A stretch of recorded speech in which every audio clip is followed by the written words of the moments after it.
कल हमने कोर्स की बात की थी, एक है वेस्टर्न थॉट, पेपर 1 की बात कर रहा हूँ। वेस्टर्न थिंकर्स हैं प्लस मुस्लिम थिंकर्स हैं, इनके ऊपर सवाल आते हैं बेसिकली 4 और करने होते हैं 2। देन बेसिक कॉन्सेप्ट का एक सेक्शन है जिसमें स्टेट के बारे में, गवर्नमेंट के बारे में, पॉलिटिकल पार्टीज वगैरह के बारे में टॉपिक्स होते हैं, उस पर सवाल आते हैं 3 और हमने 2 करने होते हैं। देन पेपर 2 में जब जाते हैं तो उसमें यूके, यूएस, फ्रांस, जर्मनी, उन कॉन्स्टिट्यूशंस पे सवाल होते हैं 2, 1 करना होता है। और फिर उसके बाद अगला जो सेक्शन होता है उसके अंदर डेवलपिंग स्टेट के कॉन्स्टिट्यूशंस हैं, जैसे जब टर्की है, जैसे इंडिया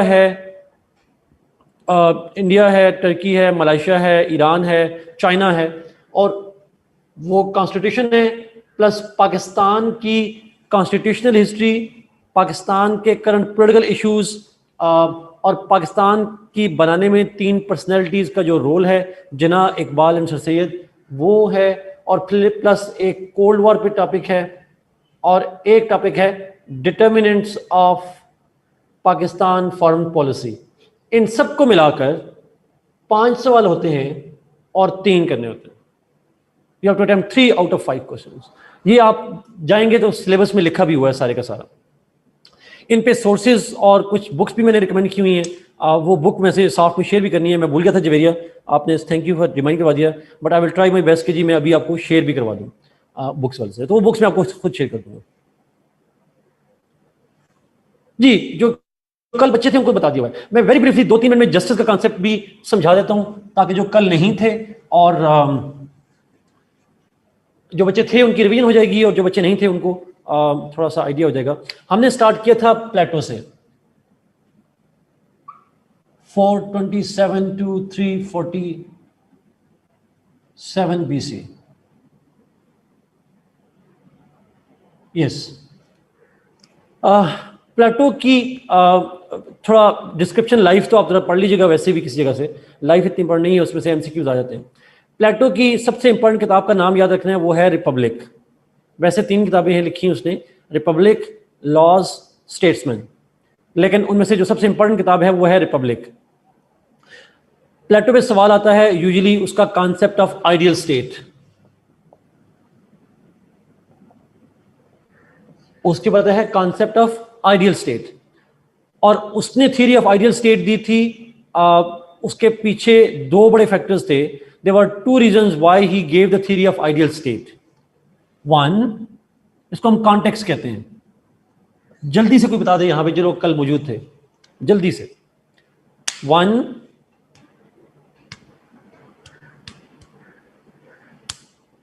यस, फायदा the death of Socrates, death तो नहीं कहेंगे, एग्जीक्यूशन कहेंगे। उसका जो टीचर था प्लेटो का, जिसको हम सोक्रेटिस कहते हैं, he was executed by the Athens, और एथेंस के अंदर थी direct democracy. Socrates direct democracy को क्रिटिसाइज कर रहा था, और उस क्रिटिसिज्म की बुनियाद पे उसको एग्जीक्यूट किया गया स्टेट की तरफ से।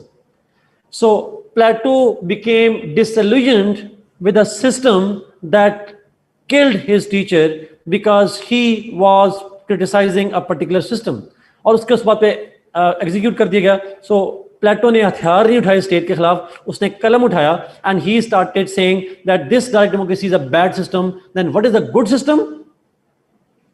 He then produced the theory of ideal state. He developed the ideal state because he was disillusioned by the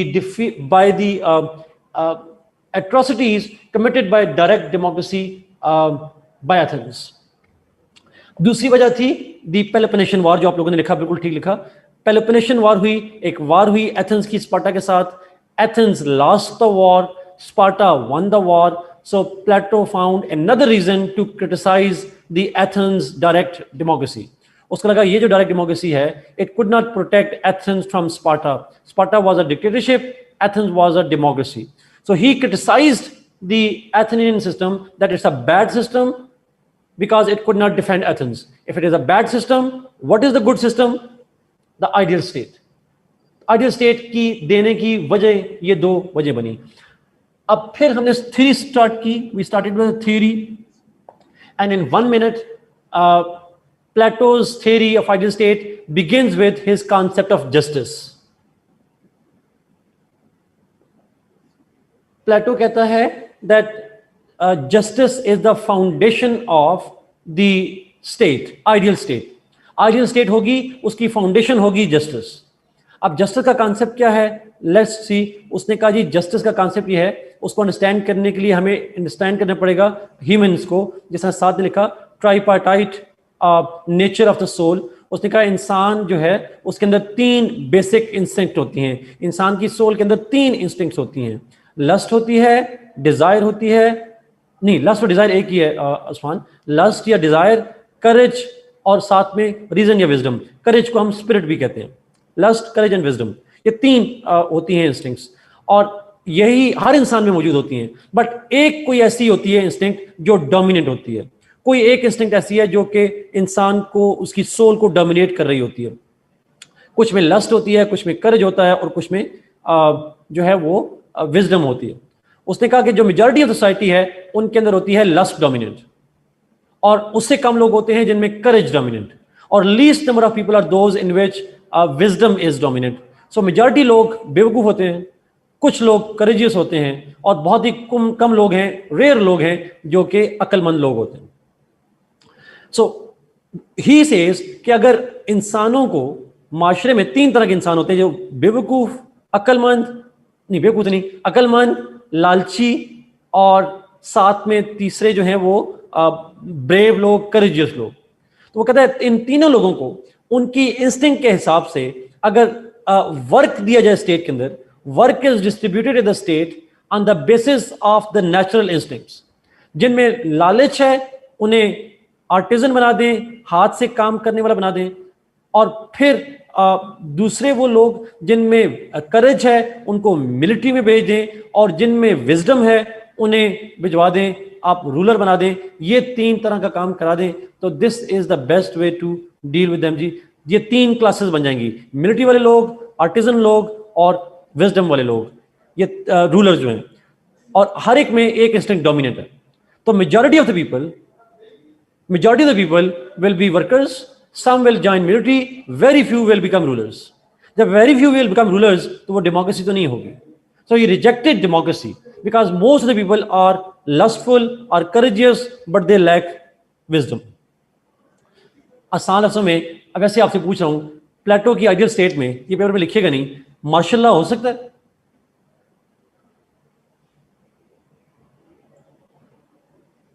नहीं हो सकता. नहीं हो सकता. कैसे हो सकता है? जो सोल्जर्स हैं उनमें विजडम नहीं होती. ये उसने कहा, मैंने नहीं कहा, मुझे कुछ ना कहिएगा. ही सेड मिलिट्री, उसके अल्फाज हैं. जो लोग मिलिट्री में जाएंगे उनके, हमारे मॉडर्न दौर की बात नहीं कर रहा please. They have courage but they have not wisdom. जो ये नहीं कि वो मिलिट्री में है तो विजडम नहीं है, बल्कि उनमें विजडम नहीं है तो मिलिट्री में, वो ये कह रहा है. और जिनमें जो रूलर्स हैं दे हैव द विजडम. ये उसने कहा ऐसा होना चाहिए. उसने कहा दिस शुड हैपन, है नहीं, होना चाहिए, ये वो कह रहा था. बट ये जस्टिस है जी. जो लोग नहीं आए थे कल, तो मेरे ख्याल में थोड़ा सा मैंने कोशिश की जल्दी से एक ओवरव्यू दे दूं. बट अगला सवाल ये था, हमने जस्टिस तो देख लिया, थोड़ी सी समझ आइए बच्चों को जो लोग कल नहीं थे, थोड़ा सा आइडिया मैंने कोशिश की उसको. ओके नाउ इसको पढ़ेंगे, इतनी मुश्किल नहीं है, बहुत आसान सा. पॉइंट इज, ये तो उसने कहा ऐसा होना चाहिए, फंक्शनल स्पेशलाइजेशन, जिसमें जो इंस्टिंक्ट डोमिनेंट हो उसको वो रोल प्ले करना चाहिए. सवाल ये है, यस एग्जैक्टली, उमर ने एब्सोल्युटली बिल्कुल ठीक डिफाइन किया. If people play role according to their dominant instinct, it's called justice. मैंने बुक्स जो रिकमेंड किए हैं जी, वो मैं आपको रीडिंग शेयर करूंगा. नोट्स नहीं है, बुक्स हैं, वो मैं शेयर करूंगा आपके साथ. Fatima don't need to worry, आगे बहुत आसान है, ये अभी आपको बहुत आसान लगेगी. अच्छा एक प्लीज सुन लें, जो लोग कल नहीं थे, हमारा पैटर्न ये होगा. Now I would start lecturing ji. हमारे पास 1 घंटा 6 मिनट है. So I would be speaking for at least 40 minutes. दरमियान में आप क्वेश्चन लिखेंगे. अगर मुझे लगा कि क्वेश्चन इंपॉर्टेंट है, मैं आंसर करूंगा. अगर मुझे लगा रेलेवेंट नहीं है, आई will not answer, but you can ask that even irrelevant question at the end. आखिरी 15 मिनट में आप वो सवाल पूछ सकते हैं. सवाल, इज इट ओके? ये कल भी मैंने बताया था, मैं आज फिर रिपीट करूं ताकि हमारा टाइम जो है वो इससे ज़ाया ना हो सर। आप जरूर पूछिएगा, अगर मुझे लगा कि वो रेलेवेंट है मैं आंसर कर दूंगा, अगर मैं नहीं कर रहा तो डोंट माइंड कि मैं आपको इग्नोर करूं, मुझे लगेगा सवाल रेलेवेंट नहीं है तो मैं उसको नहीं आंसर करूंगा, ठीक है? Okay, so I guess you should trust me कि मैं कौन सा सवाल मुझे रेलेवेंट लग रहा है या नहीं लग रहा। आई होप आप माइंड नहीं करेंगे इस बात को। जस्टिस से आगे चलते हैं जी। क्वेश्चन वाज, जस्टिस तक हमने कर लिया, अब ये जस्टिस पता कैसे चलेगा किस इंसान में कौन सी इंस्टिंक्ट डोमिनेंट है, हाउ टू नो दैट, कैसे पता चलेगा? In order to answer that question, in order to know, Plato introduces the scheme of education.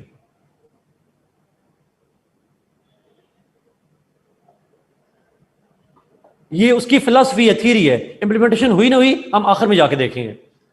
वो कहता है कि अगर आप चाहते हैं जस्टिस हो, यानी लोग वही काम करें सोसाइटी में जिनके बारे में उनकी नेचुरल इंस्टिंक्ट सपोर्ट कर रही हो, तो उसके लिए आपको एजुकेशन सिस्टम इंट्रोड्यूस करना पड़ेगा।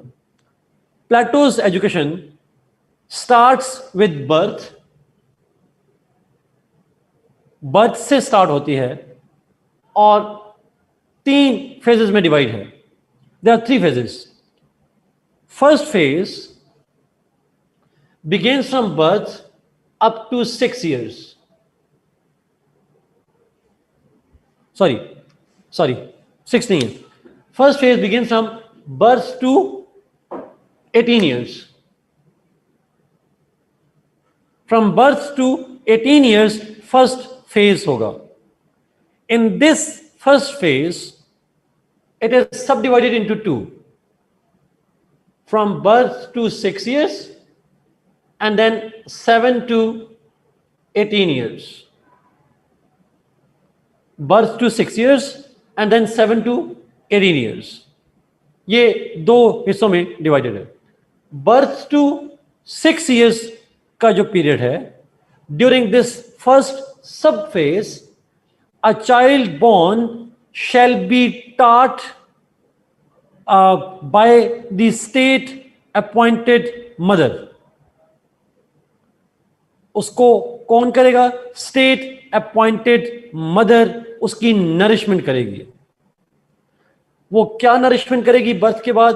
She will actually narrate the stories of Greeks bravery, courage and wars etcetera. उन्हें किस्से सुनाएगी ग्रीक्स के बहादुरी के, पास्ट के, इसको मिली नगमे कह लें, स्टोरीज कह लें। She will sing the songs, she will narrate the stories of the bravery of the gods, mythology, जो भी एक किस्म की चीजें हैं, she will teach that kind of things। 6 साल की बात। कौन करेगा? State appointed mother, not the natural mother. रियासत एक अपॉइंट करेगी मदर और वो उसको ट्रेन करेगी।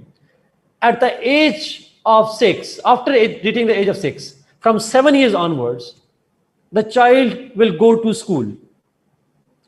Government school, public school में the child will be enrolled. And when the child will be enrolled in a public school up to 18 years of age, during this time, the child will be taught with by literature, उसे literature पढ़ाया जाएगा, music सिखाया जाएगा, and he shall also be taught with gymnastics. Gymnastics होंगी, उसे literature पढ़ाया जाएगा, poetry और music. Stories of bravery of Greeks, ऊपर हमने नहीं भी लिखा हुआ।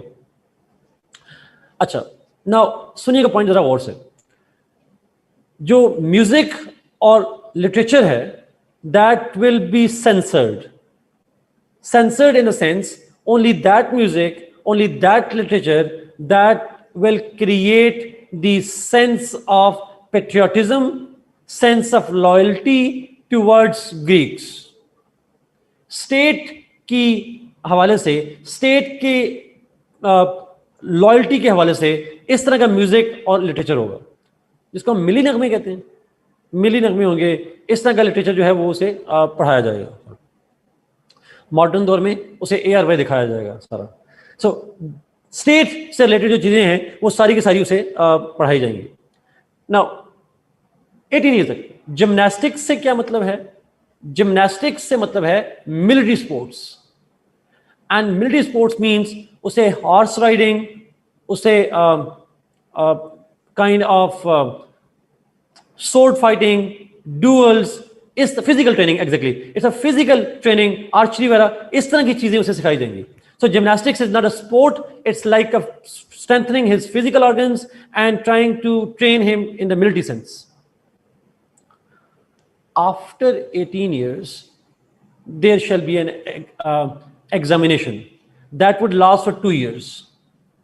19 or 20 years में special focus shall be on the military training, and through military training there will be an examination होगा, practical examination होगा 2 years तक.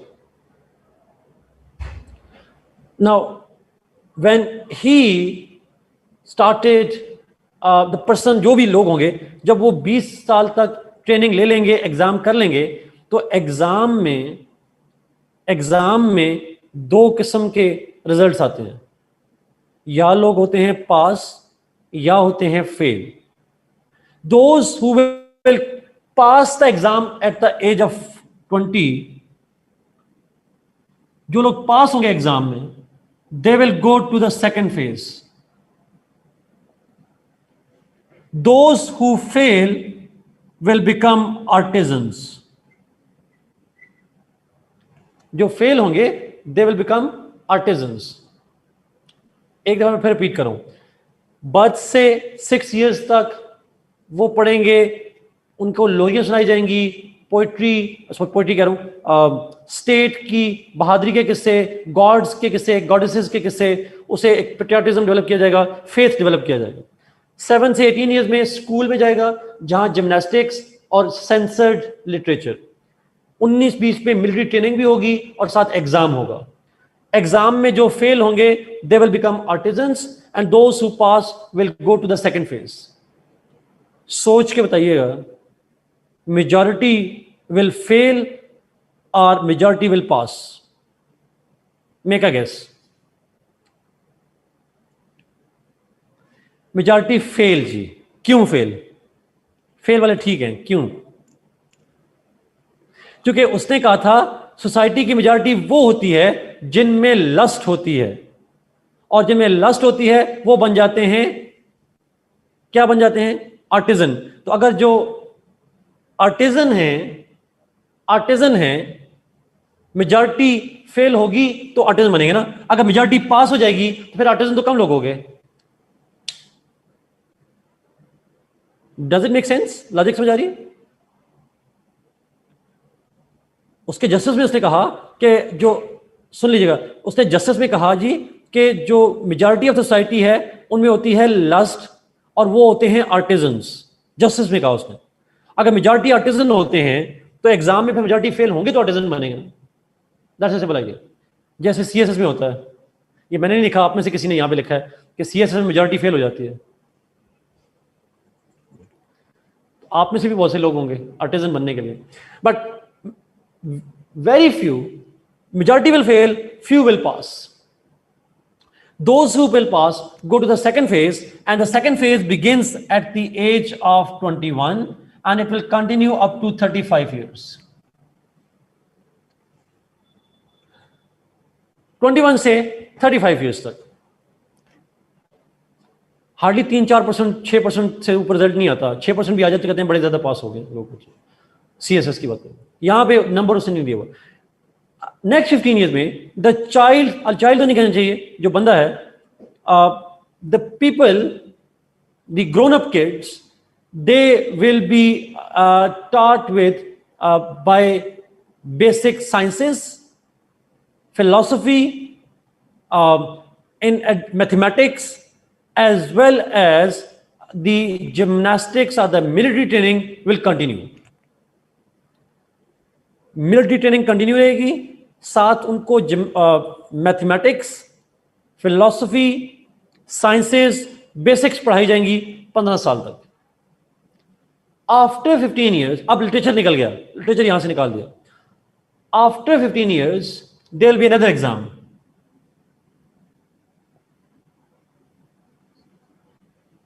And those who pass the exam will go to the third phase. And those who fail will become military. ये वाहिद exam है जिसमें fail होने पे नौकरियां मिल रही हैं. यहां भी फेल होने पे नौकरी मिली है, यहां भी फेल होने पे नौकरी मिल गई मिलिट्री में. That's the rule. वो ये ऐसे प्रपोज कर रहा है. अच्छा, अगला पॉइंट आपसे, यहां पे जो सेकंड फेज में बच्चे आएंगे, इसमें मेजॉरिटी पास होगी या फेल होगी?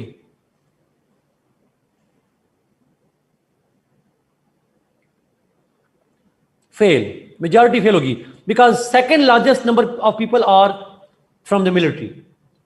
सेकंड लार्जेस्ट नंबर वो लोग वही हैं और वो मिलिट्री में हैं.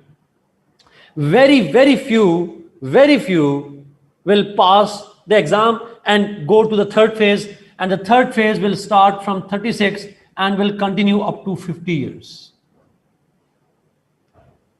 They will not become rulers, Kiran. They will not pass होने वाले रूलर नहीं बनेंगे, पास होने वाले थर्ड फेज में जाएंगे और third phase will continue for next 15 years. 50 years तक 15 साल, यानी 15 साल मजीद एजुकेशन लेंगे. In those 50 years, in those 15 years, these people will be taught with by advanced philosophy, advanced mathematics, advanced sciences, and in addition to that, they shall also be attached with the existing rulers. फिर repeat करो. इसमें advanced philosophy, advanced mathematics, advanced logic, plus they will be attached with existing rules, जिसको आप क्या कहते हैं, attachment ही कहते हैं सीएसएस में जाके. वैसे तो आप इंटर्नशिप कह लें, जो भी कह दें, sort of, तो somehow they will be that way. अच्छा, अब सवाल ये है यूटीशिप. हाँ, इसको सीएस में यूटीशिप आजकल हर बंदे ने पीएमएस वाले लगाया हुआ है, एसी यूटी लगाए हुए हैं आजकल सारे. Attached with the existing rulers. Now, इन 15 सालों में फिलॉसफी, मैथमेटिक्स, साइंसेस, जिम्नास्टिक्स निकल गई. अब सोल्जर्स चाहिए नहीं. एट द एज ऑफ 50 अब कोई एग्जाम नहीं होगा. No exam. After completing 50 years, अब ये लफ्ज गौर से सुनिएगा जो मैं कह रहा हूं. After the age of 50 years, those who will pass, they are eligible to become the rulers. They are eligible to become rulers, and one out of them shall be chosen as the philosopher king. वो जो बहुत ही कम लोग रह गए थे, अब उनका exam नहीं होगा 50 साल के बाद. अब क्या होगा? मैंने शायद फेल का कहा ही नहीं. डिड आई से फेल? 50 साल के बाद कोई एग्जाम नहीं होगा. Those who complete 50 years, they are eligible to become rulers, and secondly, one of them shall be chosen as the philosopher king. उसने नहीं बताया कैसे चूज होगा, हम नहीं लिखेंगे. मैंने कल एक जुमला बोला था कि आपने फिलोसोफर नहीं बनना. याद आपको ये बात?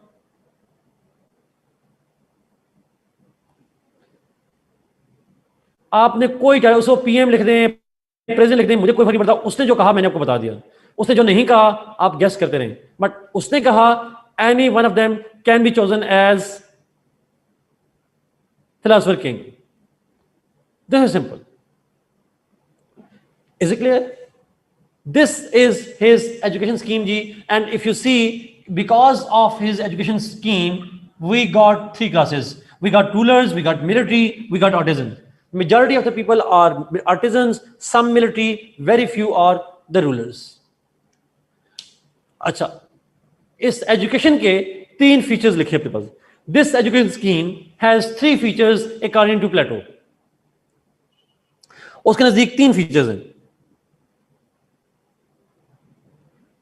लिखें अपने पास। 1, this education is state controlled education. State controlled education का मतलब यह है कि ये वो एजुकेशन है जो कि स्टेट इंस्टीट्यूशन में ली जा सकती है, private education is band. Second feature,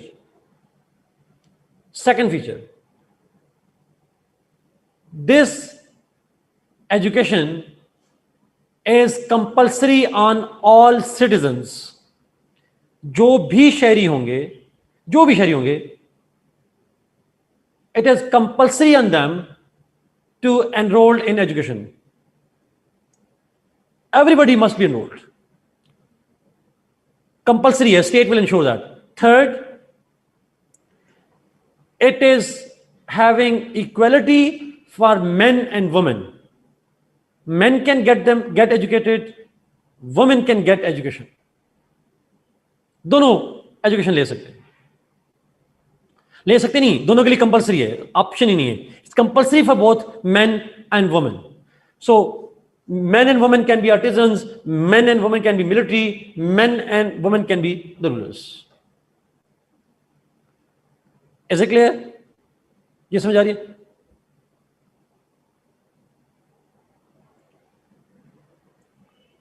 तीन फीचर्स मैंने बताए जी। 1, it is state controlled. Second, it is compulsory for everybody, and third, it is equally compulsory for men and women. That's it. उससे पहले women को अलाउ नहीं होता था वहां पे, उसने थ्योरी में कहा कि अलाउ है। ये थ्योरी है, कभी इंप्लीमेंट नहीं हुई है, सिर्फ थ्योरी है। Sorry, this is what is his education scheme. Now next question is, the next point is his scheme of communism. साथ आपका सवाल जो है इसमें आएगा अभी आपका। Now, let's see the idea of communism.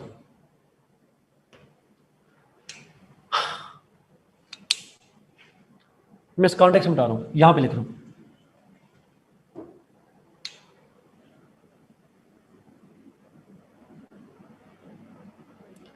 अच्छा, आपके सवाल आ रहे हैं, मैं कुछ देख रहा हूं, बट मैं उससे देता रहूंगा, जवाब देता। What is state controlled education? Zahid, is it not self explanatory? State control का मतलब क्या होता है? जहां प्राइवेट एजुकेशन अलाउड नहीं होती, स्टेट ही दे सकती है। मतलब प्राइवेट तालीमी इदारे नहीं होंगे, आसान लफ्ज़ों में, सिर्फ गवर्नमेंट के तालीमी इदारे होंगे, पब्लिक स्कूल्स होंगे। एग्जैक्टली, प्राइवेट बैन हो जाएगी। अच्छा, अगला पॉइंट, कम्युनिज्म। इस पॉइंट पे जरा गौर सुनिएगा, बड़ा इंपॉर्टेंट पॉइंट है। कम्युनिज्म का जो आइडिया है, ये हमने तो मार्क्स के साथ सुना था, कार्ल मार्क्स के साथ सुना था, बट कार्ल मार्क्स की थ्योरी तो बाद में हम पढ़ेंगे जाके, बहुत बाद में आई, 2000 साल बाद आई। बट प्लेटो ने जब अपनी जस्टिस का कॉन्सेप्ट दिया, तो जस्टिस के साथ इम्प्लीमेंटेशन के लिए एजुकेशन की स्कीम दे दी कि जस्टिस को इम्प्लीमेंट करना हो तो ये एजुकेशन स्कीम चाहिए होती है। और एजुकेशन स्कीम जो है वो अगर मैं आपसे पूछूं तो उसमें एजुकेशन स्कीम के तहत कितनी क्लासेस बनेंगी? How many classes are created?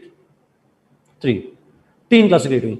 पहले फेज के बाद पहली क्लास क्रिएट हुई, दूसरे फेज के बाद दूसरी क्लास क्रिएट हुई, तीसरे फेज के बाद तीसरी क्लास। हर फेज ने एक क्लास क्रिएट की। 3 फेजेस हैं, 3 क्लासेस हैं। ये बेसिक असूल है मेरे को।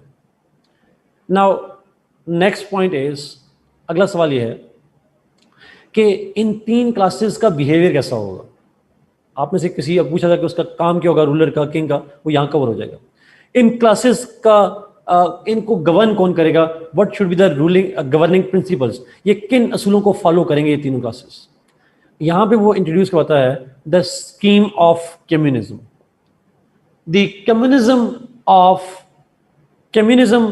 Of Plato is actually the principles, the rules that apply on the social classes. ये जो 3 किस्म के लोग हैं, ये जो 3 क्लासेस हैं, इनके ऊपर कुछ रूल्स डिफाइन किए गए और वो कम्युनिज्म में डिफाइन करता है। गौर से सुनिएगा, आसान है, छोटे हैं, बट आपको अगर समझ नहीं आएंगे तो मुश्किल हो जाएंगे, बट बड़े आसान से हैं, कोई मुश्किल नहीं है। One, there's two kinds of communism. पहले को हम कहते हैं communism of property.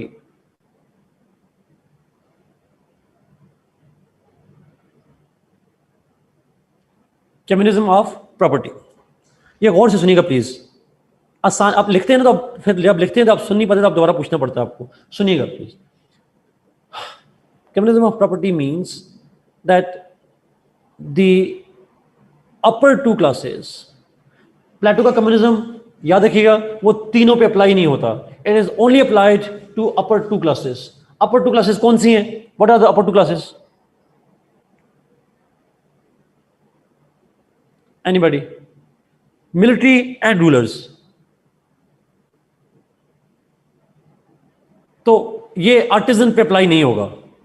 ये याद रखिए बात. कोई भी कम्युनिज्म अप्लाई नहीं होगा. दोनों टाइप से अप्लाई नहीं होगा. अब पहली बात मैंने की communism of property. Communism of property means that the upper two classes, yani rulers and the military, they shall not have any property with their name. The upper two classes are not allowed to own any property. Land, cash, houses, nothing. They cannot own a single penny. कोई land नहीं रखेंगे, कोई घर नहीं रखेंगे. गाड़ियां तो होती नहीं थी उस जमाने में. कोई इस तरह की जो प्रॉपर्टी है वो अपने पास ओन नहीं करेंगे. इसको हम कहते हैं common renunciation of property. Not even Papa John's, exactly. Common renunciation of property. Renunciation कहते हैं रेनाउंस करना, डिसओन करना. सारे अपर टू क्लासेस दोनों मिलकर रिजेक्ट कर देंगी, प्रॉपर्टी नहीं रखनी. They will not be own. ये उनकी चॉइस नहीं है. According to Plato this is a compulsory rule on the upper two classes. They will have to. Is it clear? Communism of property आसान है. दोनों एक पेनी भी नहीं रखेंगे. सर्वाइव कैसे करेंगी? मेक गैस खुद ही कर लें. कैसे जिंदा रहेंगे? ऑब्वियसली स्टेट उनको खाने के लिए घर दे देगी, खाने के लिए खाना दे देगी, रहने के लिए घर दे देगी, जो भी चीजें हैं उनको दे देगी, बट पैसे नहीं देगी.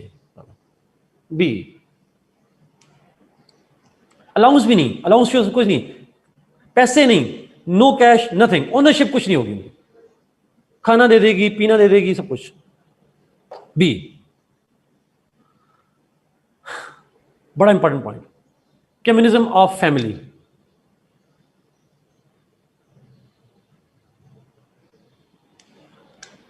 Common renunciation of property. अच्छा, कम्युनिज्म ऑफ फैमिली, इससे क्या मतलब है? Communism of family means the upper two classes, rulers and military, they shall not be allowed to marry. They are not allowed to have private family. शादी नहीं कर सकते, property नहीं रख सकते, और साथ में मैरिज अलाउड नहीं है, फैमिली नहीं रख सकते. अच्छा, ये प्लीज गौर से सुनिएगा, बड़ा इंपॉर्टेंट पॉइंट है. होगा ये, सुनिएगा प्लीज. अगर फैमिली नहीं रखेंगे तो ऑब्वियसली बात है हमें देखना पड़ेगा कि प्लेटो नोज कि आप ह्यूमन एवोल्यूशन है, आपको जो नस्लें आती हैं वो how will that work out. Then Plato provides a scheme. He gives a scheme. ही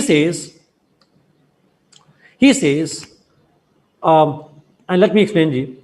उसने कहा कि जो अपर टू क्लासेस के लोग हैं, the people of the upper two classes, they shall be allowed to choose the partner with similar intellect, with similar kind of mental capabilities. They will choose the partner who will be of the similar mental capabilities, and they will be allowed to mate with each other. They will be allowed to live together for some time, and when a woman gets pregnant, she will be separated. She will be separated and when the child is born, तो वो कहां जाएगा? आपको मैं पहले बता चुका हूं, where the new born child will go, नन ना गए नन, स्टेट अपॉइंटेड मदर के पास एजुकेशन में चला जाएगा, स्टेट कंट्रोल कर लेगी। फेज 1 में नो, अब the child born will not know the father, father will not know the child, nobody would know. So the kind of family that they have, they will not be as such a family. That's a simple idea. So no private family. हाँ, एक intellect के लोग अपर 2 classes के met कर सकते हैं, और mating के बाद if the woman gets pregnant, she can be separated. And the people can mate with somebody else. अगली दफा वो किसी और से मेट कर सकते हैं, and they can keep on mating. अगर डिफरेंट होते रहेंगे, बच्चे पैदा होते रहेंगे, वो स्टेट के पास जाते रहेंगे, the life will go on. What about artisans? इसको अच्छा, इसके लिए हम लफ्ज़ यूज़ करते हैं कम्युनिज्म ऑफ फैमिली को हम कहते हैं, we call it the marriages allowed नहीं, अच्छा ये याद रखिएगा, you can't live like one family. अच्छा, this is called common ownership of the family. Common ownership क्यों कहते हैं? Because anybody could be your child, anybody could be the father, anybody could be the mother, common ownership, that's a simple idea. अच्छा, अब मेरा आपसे एक सवाल है, 2-3 सवाल है, बल्कि जवाब दीजिएगा please. Are artisans allowed to have family and property? Yes they are. Can they marry? Yes they can, शादियां कर सकते हैं। अब you have 3 seconds to answer, सोच के जवाब दीजिएगा, सोच के जवाब दीजिएगा 3 सेकंड में। ये प्लेटो ने नहीं कहा, हम एज्यूम करेंगे, हम फिलोसोफर बनते हैं थोड़ी देर के लिए। What is the minimum age of marriage for artisans? 3 seconds.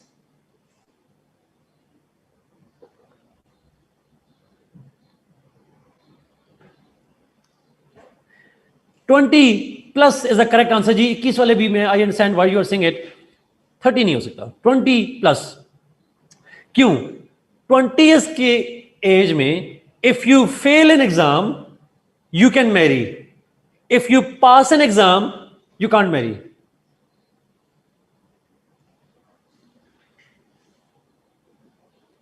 If you fail an exam तो आप, you can own property, you can marry, and if you pass the exam you can not own the family, you can not own the property. This is what he says जी, and this is what we call his theory. आज में 2-3 छोटे-छोटे points हैं, जरा add कर लें, बहुत जरूरी हैं, जो पहले भी बात की थी। प्लेटो कहता है if Plato says that if a child is born with disability,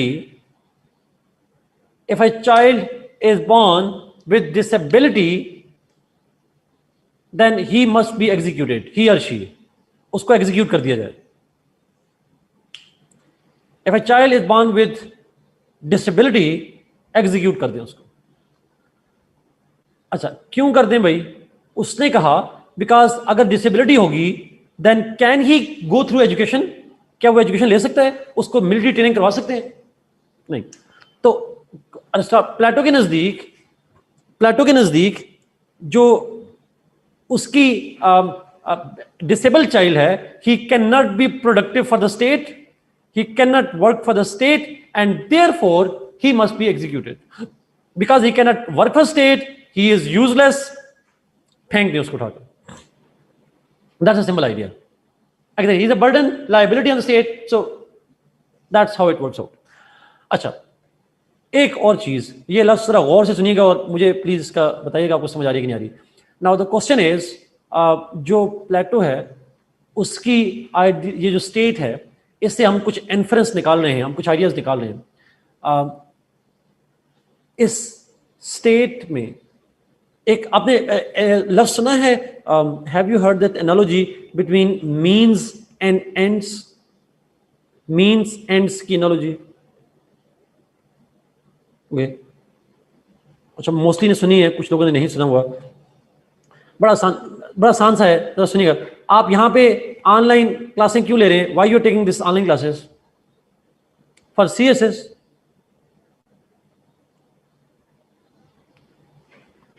मजबूरी क्या है, वही है ना, आपका गोल है CSS और उसके जरिए से you have chosen this online class, you have chosen the online class so that you can go through the CSS। कोई ऐसा बच्चा है जो इसलिए पढ़ रहा हो, ऑनलाइन क्लास ले रहा हो या क्लास इसलिए ले रहा हो CSS की, CSS के लिए ना ले रहा हो, नॉलेज के लिए ले रहा हो? Anybody? I don't see anybody. ठीक है, प्लस CSS, ओके फाइन, ठीक हो गया, चलिए मान लेता हूं। बट द पॉइंट इज, हाँ, now the point is you are preparing CSS and you are preparing this course, you are studying this course because you have an objective to achieve. So this class is a means and knowledge अगर gain करना चाह रहे हैं, CSS करना चाह रहे हैं, that is the end. The aim, the goal is called end, and the passage, the method through which you achieve that goal is called the means. Now for Plato's philosophy, अगर प्लेटो की philosophy को देखें, then the state is the end for Plato. State is the end. Ultimate goal है state के interest. State interest are paramount. चाहे state interest के लिए उसे education भी दे रहा है, उन्हें शादियों से भी रोक रहा है, उनकी प्रॉपर्टी भी छीन रहा है, बच्चे पैदा हो रहे हैं तो उनको एग्जीक्यूट भी कर रहा है. Everything is being done for whose interests? For what purpose? State's interest. So for Plato's theory, state is the end and everything else is the means. State is the end and everything else is the means. That's the idea, ji. This is all about Plato's theory. मैं इस पे एक point और करा दूं, और वो 5-7 minute का पॉइंट है, और वो है प्लेटो की थ्योरी किस हद तक रेलेवेंट है मॉडर्न टाइम्स में. उसका क्रिटिसिज्म मैं नहीं करूंगा, उस पर मैं आपको एक काम दूंगा आखिर में जाके, but let me finally take this point कि प्लेटो की थ्योरी किस हद तक मॉडर्न दौर में रेलेवेंट है. फिर I will take your question ji, फिर आपके जो क्वेश्चन होंगे फिर मैं लूंगा. नमाज ब्रेक लेनी है, नमाज ब्रेक का मुझे टाइम बताइएगा. मेरा नहीं ख्याल कि नमाज ब्रेक हम, लेकिन देख लेते हैं. Let me first go for this one.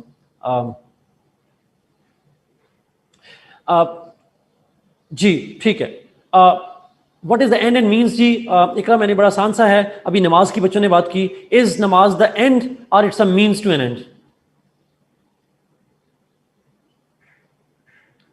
It's a means, because नमाज के जरिए से you want to achieve some goal, and that goal could be नेकियां या जन्नत या गॉड्स हैप्पीनेस या कोई भी आपका होगा. You must have some end to achieve through this paper pass, चले जो भी है, but it will always be some kind of goal that you want to achieve. So means is जरिया, एंड इज द डेस्टिनेशन.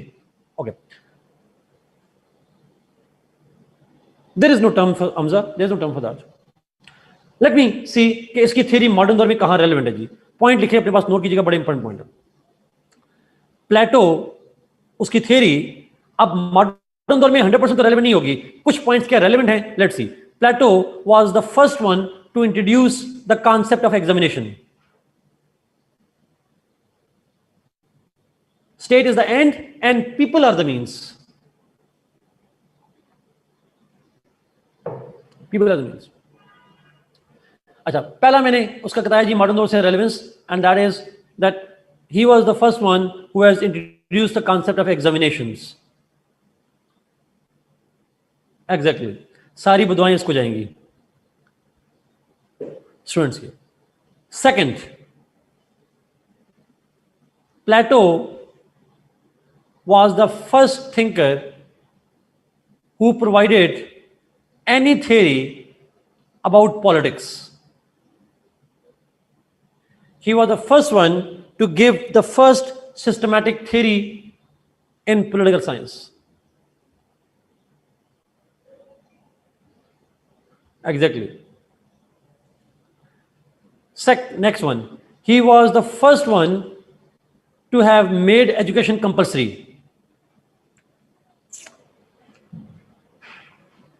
अच्छा, वैसे modern दौर में आप जानते हैं ना, एजुकेशन मोस्टली मुल्कों में कंपलसरी होती है. Do you know that?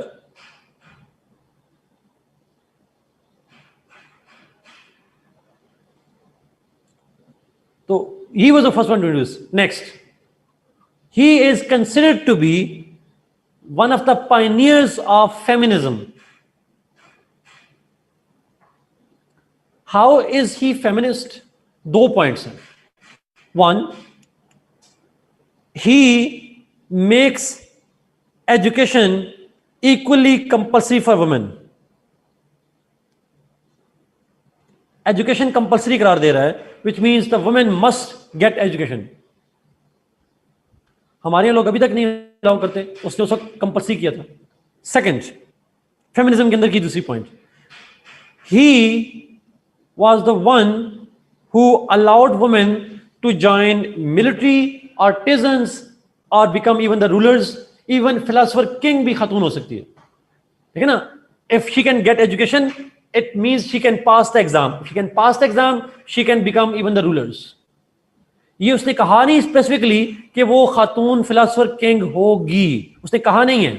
But if he allows the women to get education, means he allows them to become part of any class. ये हम इन्फ्रेंस दे रहे हैं, अच्छा, क्योंकि मॉडर्न दौर से रिलेट कर रहे हैं. तो इन दो बुनियादों पे हम उसे कहते हैं फेमिनिस्ट था. Give them an opportunity, equal opportunity. Yes. Second, पहला पॉइंट था जी कि उनको एजुकेशन कंपल्सरी है. Second point is he gives them the opportunity to get any job in the exam. If they pass the examination, they can become artisans और military और become rulers. वो कोई भी रोल सोसाइटी में play कर सकती हैं. They can even become the king in the state. Equal opportunity for women. Next, अच्छा, मैंने आपसे पूछा था मिनिमम मैरिज एज कितनी है. What is the minimum marriage age? 20 plus हो जाएगी. मतलब 21 स्पेसिफिकली ना, 20 प्लस हम कहते हैं उसे, ज्यादा अच्छा हो जाएगा. बिकॉज 20 और 21 में एक साल होता है ना. बाद का पहले भी शादी हो सकती है, 20 और 21 के दरमियान में भी हो सकती है. बट द क्वेश्चन इज, क्या उसकी स्टेट में is early child marriage allowed? No. That's another contribution. That's another contribution and relevance. So ये कुछ relevance के points थे जी जो मैंने explain कर दिए over here. इस तरह करते हैं कि क्वेश्चन आंसर लेते हैं. 13 मिनट के लिए क्वेश्चन आंसर लेते हैं. बीच में जिन्होंने नमाज पढ़नी है, नमाज पढ़ के आके वो भी क्वेश्चन कर लें, या क्वेश्चन करके नमाज पढ़ने चले जाएं.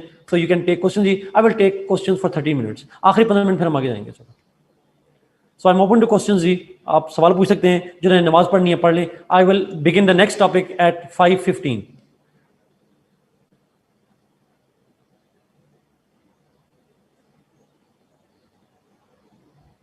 This is what is Plato's theory of ideal state ji. और यही थ्योरी, ये सारी थ्योरी रिपब्लिक के अंदर है.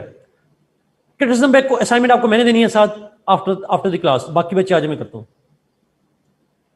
आर्टिजन मैरिज की बात की गई. I said ji those who will become artisan after failing the exam, वो मैरिज कर सकते, बिकॉज आर्टिजन पे कम्युनिज्म अप्लाई नहीं होता. So they can get married after that. Last 2 points repeat करें. जाहिद, लास्ट 2 पॉइंट्स जरा बता दें कौन से points. What was the logic behind the theory of not getting married? हमारा उसको लगता था if you get married and if you own property, then the rulers can get corrupt. Nepotism आ जाएगी, corruption आ जाएगा, and they will spend the time on family affairs, they will spend the time on property and not for the state. तो state interest के लिए और corruption से बचने के लिए वो logic देता है. और he says it by the way. जरा chat बड़ी कर दीजिएगा. आगे. What happens to children of artisans? Will they go to state as well? Yes, Mustafa, वो तो artisan बच्चे तो सारे, every child compulsory है ना, सारे एजुकेशन में जाएंगे. Whatever we have covered is enough for Plato or need to study more. You need to study always. ये मैंने आपको पहले भी कहा था, स्टडी जरूर करना है obviously, but टॉपिक यही पढ़ना है आपने इसी के बारे में. Marriage age, Zahid, marriage age is 20 plus for artisans. Upper class के तो मैरिज कर नहीं सकते. In his allegory of the cave, important, it's a part of the republic. No, Hamza not. Sir, 437 क्या है? प्लेटो बस तो 428 की है, तो 428 से ऑनवर्ड जाना चाहिए था हमें. असमा, डिफरेंट किताब सोर्सेज भी आपको डिफरेंट डेट मिलेगी. मैंने 427 डेट पढ़ी है, तो मैंने 427 लिखी है. ये रिक्वेस्ट थी, आप क्वेश्चन अगर पब्लिक करेंगे ना, ताकि सारों को सवाल का पता चल जाएगा. चैट ऊपर करिएगा. मैं कर लूँ? हो जाता मुझसे? हाँ, मेरे से भी हो जाता। Good. Okay, you told there were 3 stages of education system. Please mention their names. I need to tally. Education system के 3 फेजेस जो हैं, वो पहला फेज बर्थ टू 18 या 20 तक भी आप कह सकते हैं एग्जाम है, 21 से 35 सेकेंड एज, 36 से 50 तक थर्ड फेज। फेज कहें, स्टेज ना कहें। टीचर्स की क्लास किस क्लास से होंगे? Ahmed Zaman, he does not say it, so we won't comment. How it was taken by people of that time, again Ahmed Zaman, उस वक्त ये थ्योरी आम लोगों के लिए थी नहीं, so how people reacted to that, that's not relevant, वो हमसे रेलेवेंट नहीं है। नाउ हमें पता है इसके बारे में। Goal is end and method to achieve is means, yes Kinza, exactly. Goal जो होता है वो एंड होता है, और जिस तरीके से आप गोल को अचीव करते हैं, that's called means to. Are we suppose to give critique on these series in exam? अगर क्वेश्चन पूछे तो यस, अगर ना पूछे तो नहीं। What is the criticism on this theory? Rida, मैंने अभी इस पे आपको असाइनमेंट देनी है छोटी सी। जी हसान, एग्जैक्टली, डायमेंशन यही होगी, इसी के बारे में आपने पढ़ना है। No Manoor, we don't need to do the statesman and laws, उसकी जरूरत नहीं है, वो है भी नहीं। उसकी सबसे इंपॉर्टेंट किताब ही रिपब्लिक है, उसका सारा आइडिया इस पे। Who will run the economy? Just artisan. Rimsha ने पूछा, रन द इकोनॉमी से मतलब अगर आप रेवेन्यूज की बात करें तो रेवेन्यूज वही जनरेट करेंगे, यस। लेकिन रूलर तो रूलर्स हैं। Modern era, what was the point about marriage? मैंने कहा जी अर्ली चाइल्ड मैरिज हमारे यहाँ मॉडर्न दौर में बैन होती है, इट इज डिस्करेज्ड। उसकी स्टेट में भी मिनिमम मैरिज एज है वो 26 ईयर्स है। What is the relevance of women with philosopher king? Umar, if women can get education, it means they can become the philosopher king.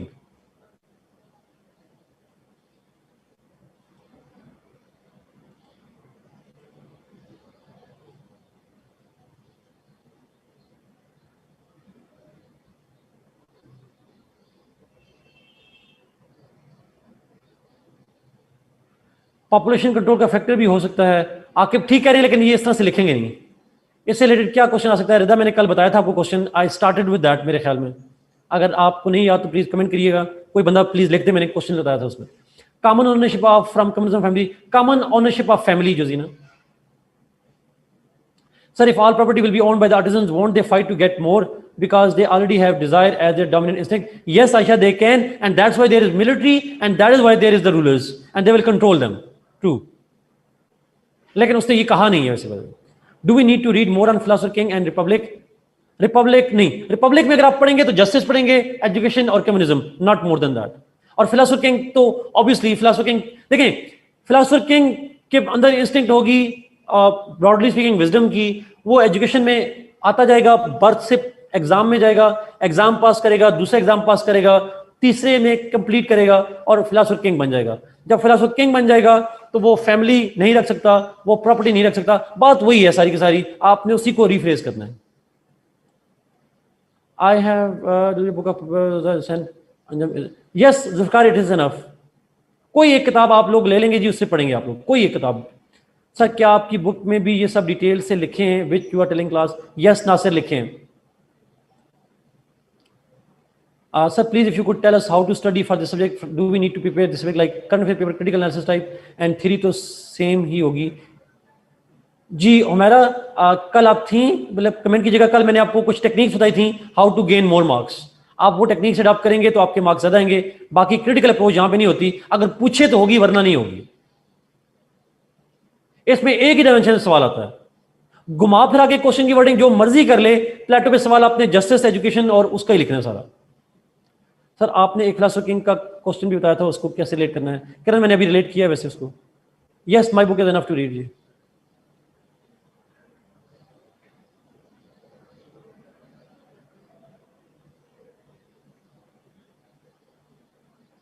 साथ मेरे ख्याल में मैंने इस सवाल का जवाब अभी क्लियर कर दिया है।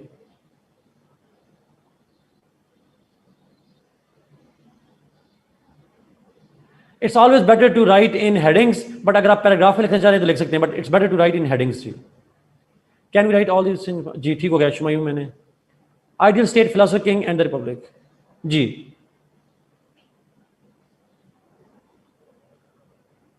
हमजा ने पूछा why he didn't draft any constitution for the state. Hamza क़यामत वाले दिन मिलेगा तो मैंने जरूर पूछना उससे, बट मुझे ऑनेस्टली स्पीकिंग नहीं पता। He did not right it. हम बस एक ही बात है, जो उसने कहा है हम बताएंगे, जो उसने नहीं कहा हम नहीं बताएंगे। We don't know. उस वक्त कॉन्स्टिट्यूशन रिटन का कॉन्सेप्ट होता ही नहीं था वैसे। If question about ideal state will ask then will write everything justice philosophy king education, yes फायदा everything. Okay. Sir, philosopher king is the executive here and other rulers are his cabinet. Yes, Rimsha, it's like that. It's like that. Advisor, उसने last paper में ये ना लिखेगा, philosopher king is like the ruler and the remaining rulers are his aides, advisors. But जिसको आप cabinet modern दौर में कह सकते हैं, ऐसे लिखिएगा नहीं इसको. No, Faria, they can't. They can't. उसने नहीं कहा कि resign कर, उसने नहीं बताया कि resign कर सकते कि नहीं कर सकते, so no comments. तो जो उसने कहा है हमने पेपर में वही लिखना है, खुद से नहीं सोचना। Okay, Awais communism of family means the people of upper two classes can not have private family, और in other words the people of upper two classes can not get married. जी के अंदर you will write all these three things, ये सारी चीजें लिखेंगे।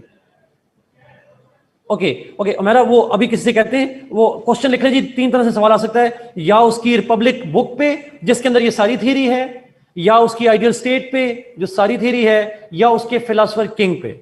और philosopher king पे सवाल आएगा तो मैंने बता दिया किस तरीके से आपने रिलेट करना है। टेक्निक्स रिपीट कर देता हूं रिमशा, कल 3-4 पॉइंट अगर आप में से कोई रिपीट कर दे मैं उसको नीचे जाकर दोबारा एक्सप्लेन कर दूंगा। अगर कोई नेकी करे नीचे लिख दे प्लीज, कल की टेक्निक्स, मार्क्स गेनिंग स्ट्रेटेजीज, मैं उसको एक्सप्लेन करता हूं फिर अभी।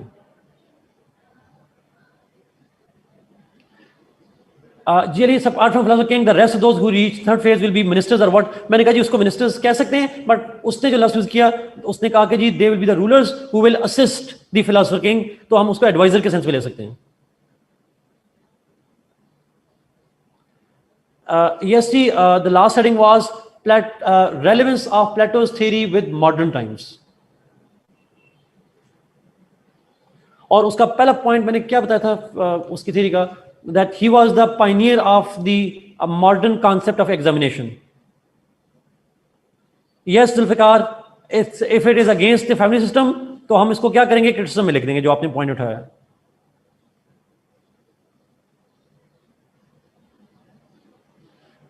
इकरा, so do we need to read more about philosophy and republic? Yes ji, मैं रीडिंग तो लाजमी है, मैंने आपको एक रीडिंग लाजमी करनी है।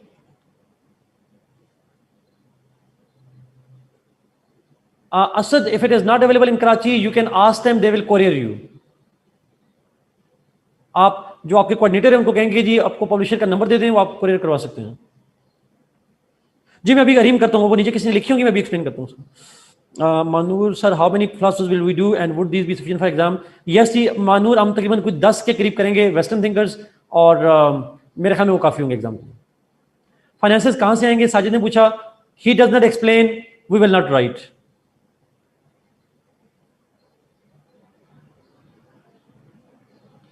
What will be the question from this theory? तीन तरह के सवाल मैंने मरियम कहा, या उसकी फिलोसफर किंग पे, या उसकी आइडियल स्टेट पे, या फिर उसकी रिपब्लिक पे। जी ये लिखती हैं साथ, थैंक यू साथ यहाँ पे लिखने के लिए। ये जो लोग लेट थे जी, ये कल नहीं थे तो सुनिएगा। एक सबसे पहले करना है, आपने अपना आइडिया, जैसे पूछा गया कि इकॉनमी कहाँ से जनरेट करेंगे, फॉर एग्जाम्पल कोई भी आपका अपना आइडिया जो उसने नहीं कहा हुआ आप खुद से नहीं लिखेंगे, जो उसने कहा लिख दिया, उसकी मॉडर्न लॉ से रेलेवेंस लिख दी, उस पर क्रिटिसिज्म पूछा तो लिख दिया, खुद से उसकी थ्योरी को एडिट नहीं करना। थोड़ा जो उसने नहीं कहा एज्यूम नहीं करना कि ये होगा, हम मोस्टली उसको एज्यूम नहीं कर रहे होते, मोस्टली एक आधे एज्यूम्पशन बना लेते हैं, मोस्टली नहीं करते। So write what the thinker said, don't write what you assumed. दूसरी टेक्निक ये है, give reasons why thinker gave that specific topic, उसने फिलॉसफी क्यों दी थिंकर ने। मैंने शुरू में अगर आपको बताया, और जस्टिस से पहले बताया था कॉन्टेक्स्ट, तो 2 रीजन बताए थे कि उसने क्यों थ्योरी दी। वो कॉन्टेक्स्ट हर थ्योरी का लिखना जरूरी है। आप थिंकर को कोट कर सकते हैं, जिस थिंकर को आप पढ़ रहे हैं उस थिंकर को, या किसी और थिंकर ने इसके बारे में कुछ कहा। प्लेटो के बारे में अगर अरिस्टोटल ने कुछ कहा होता मैं कोट कर लेता, प्लेटो ने कुछ कहा है तो मैं उसे कोट कर लूंगा, but I will not quote anybody else. I will quote, I must quote, but only the thinker and the relevant persons. Where applicable, add flow chart diagram to explain the philosophy. Philosophy को जहां पे जरूरत पड़े वहां पे आपने flow chart वगैरह बना लेना है, जहां जरूरत ना पड़े तो नहीं बनाना। मैंने यहाँ पे ऐसा कोई फ्लो चार्ट बनाया नहीं है, अरिस्टोटल में जाएंगे तो हम एक टेबल बनाएंगे वहां पे जाके।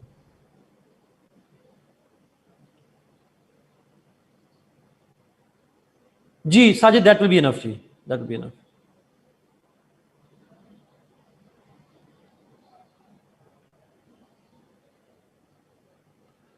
ये अवैस क्रिटिसिज्म है, क्रिटिसिज्म वाला पॉइंट मैं कल पूछूंगा आपसे, यही लिखा हुआ है। Yes it is enough 3-1-3-3-2-2। How to start the answer Kinza with introduction and then context. Introduction में क्या लिखेंगे? इंट्रोडक्शन हमेशा याद रखिएगा जी, जिस तरह करंट अफेयर्स में होता है, यू इंट्रोड्यूस द टॉपिक, जो क्वेश्चन पूछा गया उसको इंट्रोड्यूस करवाना होता है, बायोग्राफी नहीं लिखनी। How to do criticism Sajid ये बताऊंगा अभी। Who rejected his theory, Rida ने पूछा। रिदा, क्रिटिक्स नाम कोई नहीं है, everybody, even Aristotle criticizes him, उसका शागिर्द उसे क्रिटिसाइज करता है। My book name, I did not write that book जी, आई कंपाइल्ड इट, उसका नाम है अंडरस्टैंडिंग पॉलिटिकल साइंस। किसी के पास तस्वीर पड़ी है, शेयर कर दें यहाँ पे। Fatima, after the class you can call the coordinator, वो मुझसे बात करवा देंगे आपकी। अच्छा यार, मुझे पता नहीं था ना 3-1 तो मैंने इसलिए कह दिया, सॉरी अमीर हमजा। अमीर हमजा, अमीर हमजा मुझे वो उसी कहानियों से याद है।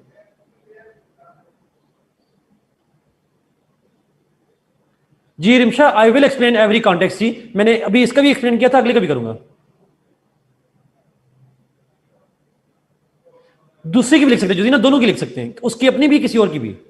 आई don't give assignments as such Maryam, but I will give you, okay, थोड़ा थोड़ा काम दूंगा आपको। If you could let us know the structure of answer, हमारा एग्जैक्टली स्ट्रक्चर ऑफ आंसर का स्ट्रक्चर डिपेंड करता है क्वेश्चन पे। तो क्वेश्चन जिस तरह का होगा उसके हिसाब से स्ट्रक्चर होगा। अगर क्वेश्चन हो गया कि उसके थ्योरी को एनालाइज करें, आइडियल स्टेट को लिखें, तो ऐसे लिखेंगे। अगर पूछे मॉडर्न से रेलेवेंस, थ्योरी के बाद रेलेवेंस लिख दें। अगर पूछे क्रिटिसिज्म, थ्योरी के बाद क्रिटिसिज्म लिख दें। तो थ्योरी कैसे स्ट्रक्चर करनी है वो मैंने आपको बता दिया।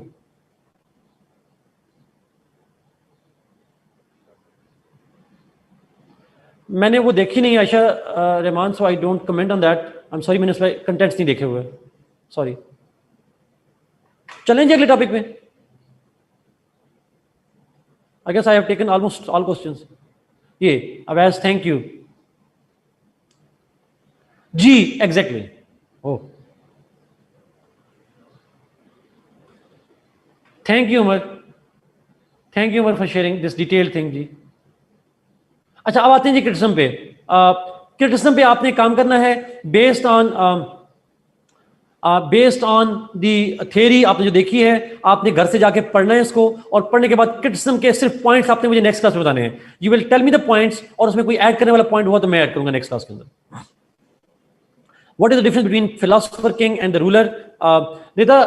Those who will pass the exam, pass तो नहीं, those who will complete 50 years of education, they all are called rulers, rulers plural, और उनमें से कोई एक होगा जो फिलोसोफर किंग बन जाएगा। मनूर ये मेरी पिक्चर है एक्चुअली। ओके लेट्स मूव जी, लेट्स गो टू अरिस्टोटल।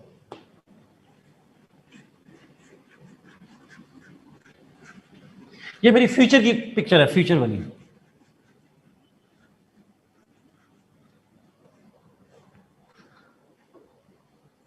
आपने सिर्फ और सिर्फ प्लेटो का क्रिटिसिज्म पढ़ना है जी उसका। ये सारी चीजें कम्युनिज्म का पार्ट है, जस्टिस भी कम्युनिज्म का पार्ट है, एजुकेशन भी है, कम्युनिज्म भी है, और ये मिलाकर बनते हैं आइडियल स्टेट।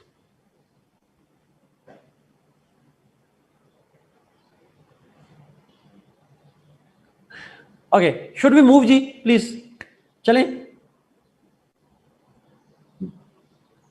जो किताब आपके पास है आप उसमें से पढ़ लें, मेरी किताब है, कोई किताब है, यू कैन रीड इट जी, जो किताब आपके साथ मौजूद है।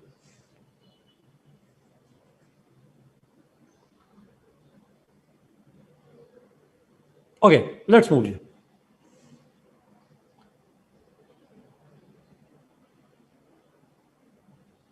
Yes Kinza, yes, answer is yes. Okay Aristotle.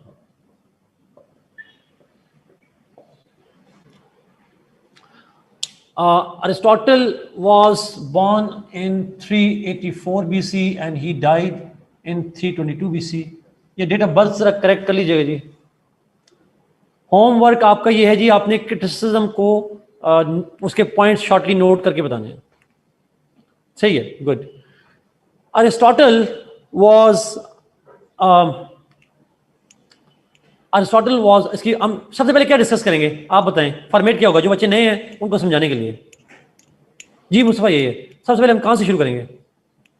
नहीं, बायोग्राफी से।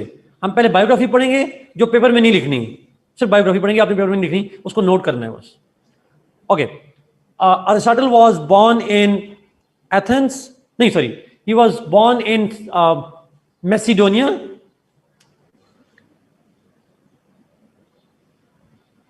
मैसिडोनिया का नाम पिछले साल 2019 में चेंज हुआ जी, और उसका नया नाम रख दिया गया नॉर्थ मैसिडोनिया, बट 2019 में जब वो पैदा हुआ था तो उस वक्त नाम मैसिडोनिया ही था।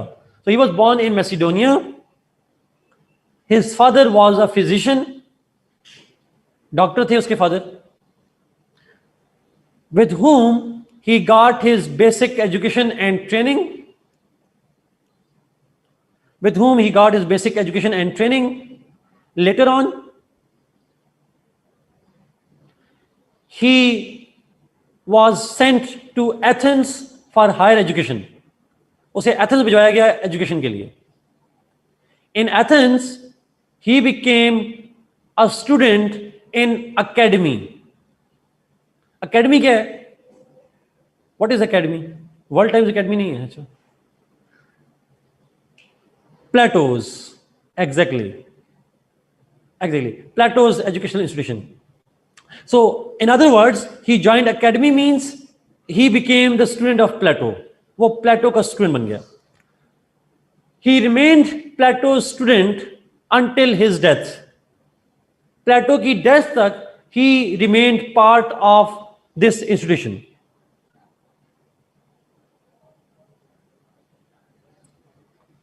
After the death of Plato, Aristotle felt liberty and he started traveling. After the death of Plato, he felt free, he felt liberty, he started traveling. The purpose of travel was to observe and study different political systems. इस पॉइंट को underline कर दें। The purpose of this travel was to observe and study different political systems.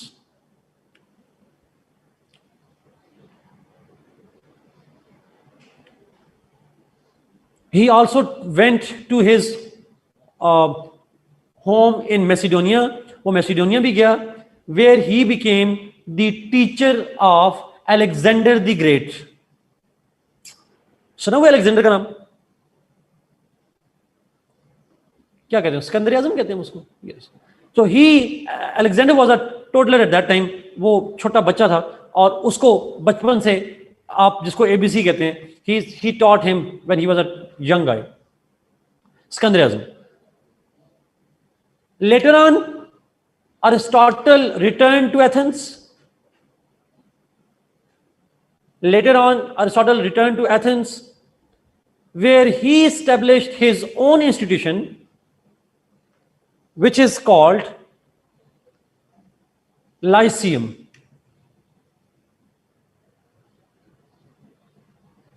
Which is called Lyceum. आप सुनोगे American Lyceum? मुझे नहीं पता कराची में होते हैं नहीं होते, बट लाहौर लाइसियम होते हैं, अमेरिकन लाइसियम। तो ये लाइसियम की वर्ड जो है, ये पहला इंस्टीट्यूशन था उसका। सर कराची में बहुत ज़्यादा है। अच्छा, स्कूल भी है यहाँ, स्कूल ही है वैसे लाइसियम। तलागंग में भी है। Good, okay. लेस्टर फोर है, लेस्टर फोर हो जाएगा। हाँ लाइसियम। अच्छा खैर, लाइसियम है जी लाहौर में, तो लाहौर लाइसियम है और अमेरिकन लाइसियम है, ब्रिटिश लाइसियम भी है शायद, पता नहीं, आई डोंट नो। खैर, इन Lyceum Aristotle spent most of his life reading, writing, and teaching. In Lyceum, Aristotle spent most of his life teaching, reading, and writing. Just before his death, he returned to Macedonia. मौत से कुछ पहले, कुछ साल पहले वो वापस आ गया था मैसिडोनिया में, वहीं पे उसकी डेथ हुई मैसिडोनिया में। Anyhow, Aristotle's most important work Aristotle's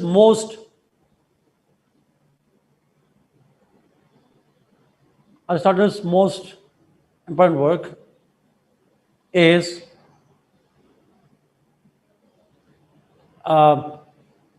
called Polis,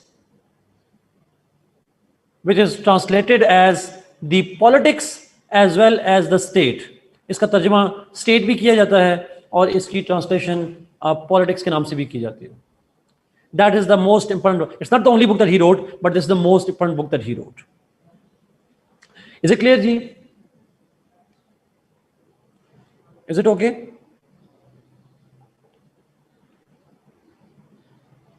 जी फायदा पुलिस पुलिस ना लिखिएगा, बाकी है. लेट्स सी द क्वेश्चन किस तरह से आता है. यहां पे अरिस्टोटल पे what is it's the name of the book. Polis meaning state or politics. Politics or state. Okay. Now, इस पे सवाल किस तरह से आ सकते हैं जी. Mostly the question on Aristotle is about his concept of state. पता था मुझे, इसीलिए मैंने कहा पुलिस ना लिखे. देखा किसी बच्चे ने लिखा था police. No, Harim, not. Poetics was not. मैं political philosophy की बात करूं. Poetics was not related to political philosophy, by the way. It was different. It was a general philosophy. Politics में सबसे important, obviously, इसको हम बात करें. Now, इसमें जो सवाल आता है जी, it is about the state and the classification of state.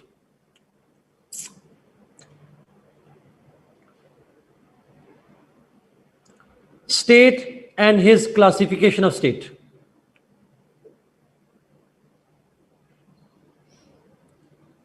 Less likely, but एक जुमला बोला जाता है, बड़ा इंटरेस्टिंग जुमला है, और इस क्वेश्चन को आप खुद आंसर करेंगे एट द एंड. और मैं पढ़ाऊंगा, लेकिन आपको इनडायरेक्टली पढ़ाऊंगा.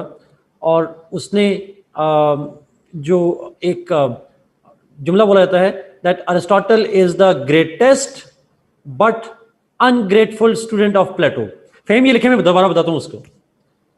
Aristotle is the greatest but ungrateful student of Plato. In other words, इसका मतलब ये होता है दैट वो उसका सबसे पॉपुलर वेल नोन स्टूडेंट था, लेकिन नाफरमानबरदार था. नाफरमानबरदार से मतलब ये है कि क्रिटिक था. Exactly Ayesha, he was the critic of Plato. पहला सवाल मैंने कहा जो आसान यूजुअली सवाल आता है, उसकी theory of state and classification of state.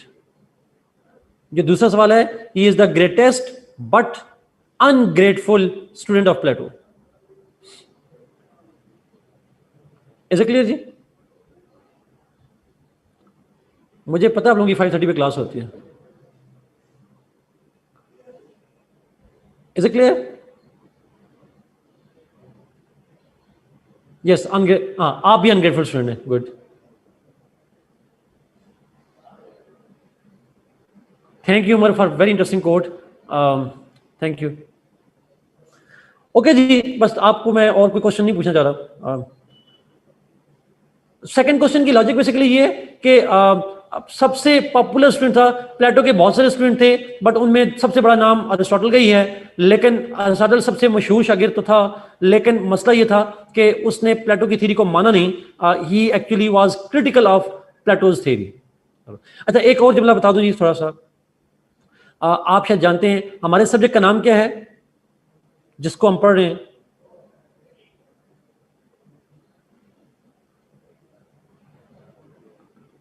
Political science.